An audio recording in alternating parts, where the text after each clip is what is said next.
y a deux problèmes avec les vagues de chaleur au niveau de la santé humaine. Le premier problème, c'est l'impact de la chaleur elle-même, avec tout ce que ça comporte, et comme danger, et le problème de la pollution, notamment la pollution aux particules fines. Et on va parler de cette vague de chaleur et surtout des conséquences, que ce soit pour pour la pollution, pour la population aussi. Et nous sommes ce matin avec notre invité Jonathan Hackenbaum. Jonathan, bonjour, merci d'être avec nous ce matin sur Studio Kalita. Bonjour. Et vous êtes figure du mouvement vert en Israël et universitaire. On va parler donc justement de cette vague de chaleur, plus particulièrement de ses conséquences. Hier, on a annoncé un pic de pollution justement avec une tempête de sable dans certaines régions du pays. Alors, d'abord, quel est le rapport justement entre cette vague de chaleur et la population et la pollution? D'une manière physique, comment vous pouvez nous expliquer ça?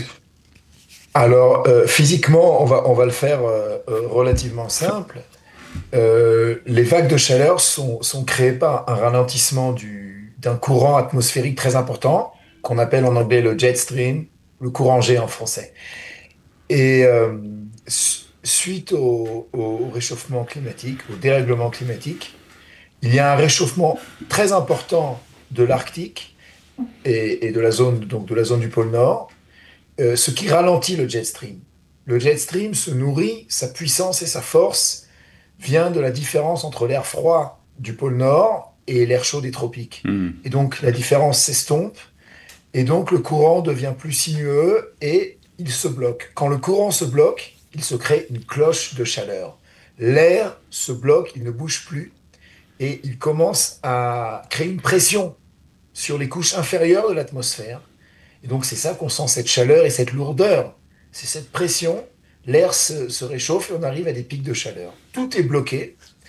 Et notamment, quand un peu ailleurs ou un peu à côté, comme il y avait en Jordanie chez nous, il y a des vents avec du sable qui se soulève, le sable va venir sous cette coupe de chaleur et puis il va se bloquer, il va pas sortir ou il va circuler très doucement.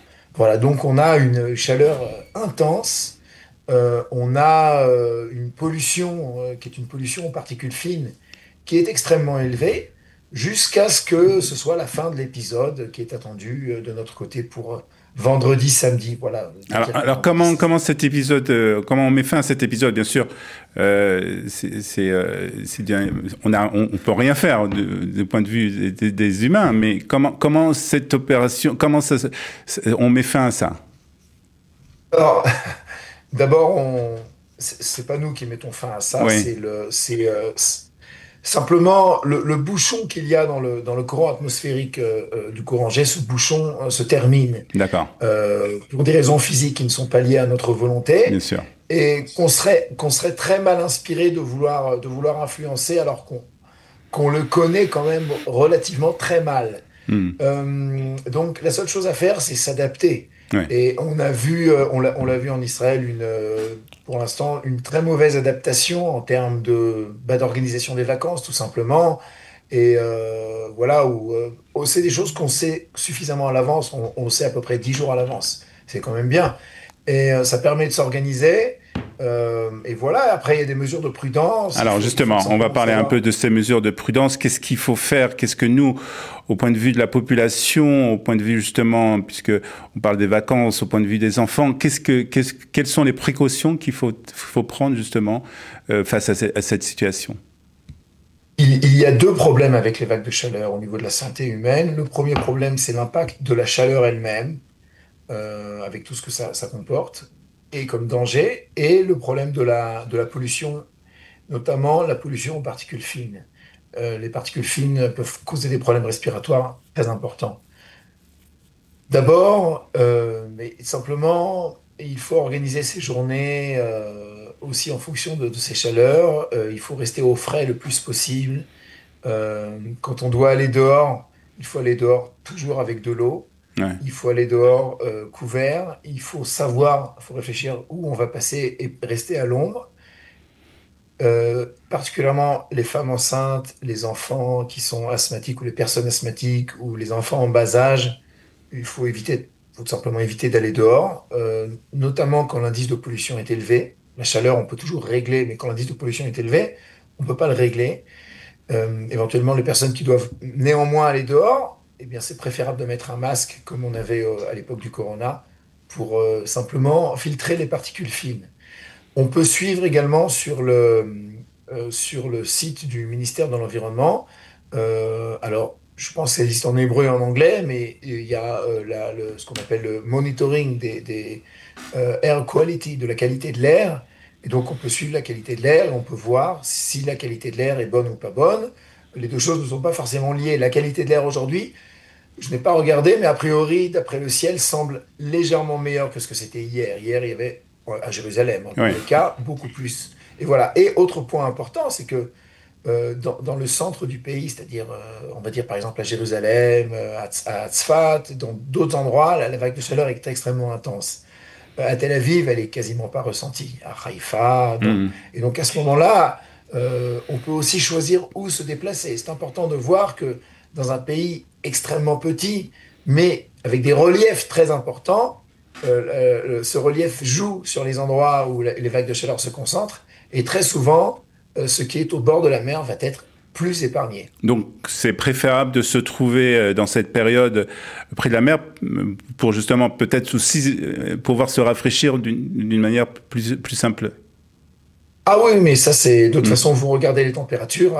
Les On températures va dire sont à Jérusalem, euh, on va monter à 40. 40, ouais. À Tzfat, on va monter à 42.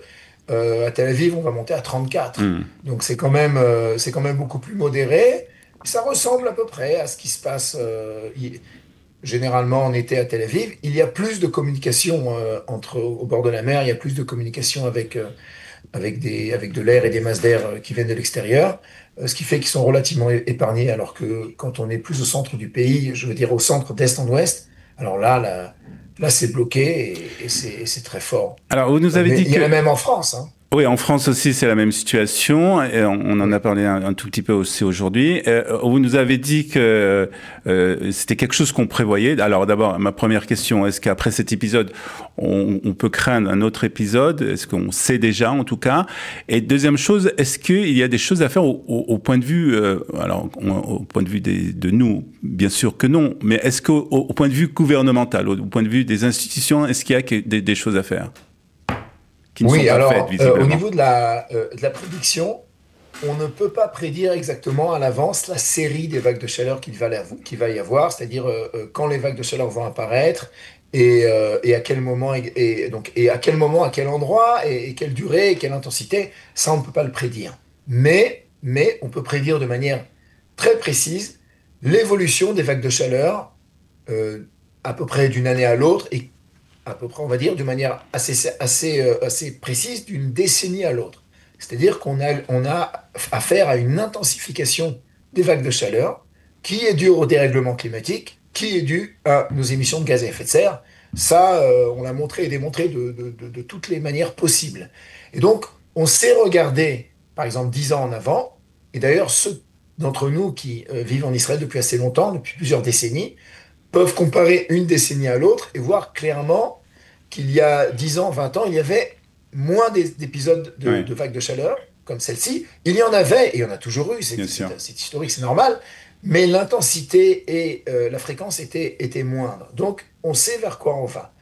Au niveau gouvernemental et de manière plus générale au niveau global, il y a deux choses qui sont possibles. Au niveau global, ce qui doit être fait, ce sont des efforts, toujours les mêmes, pour tenter de mitiger ce dérèglement climatique, de faire qu'il ne devienne Mm. pas beaucoup plus grave, beaucoup plus vite.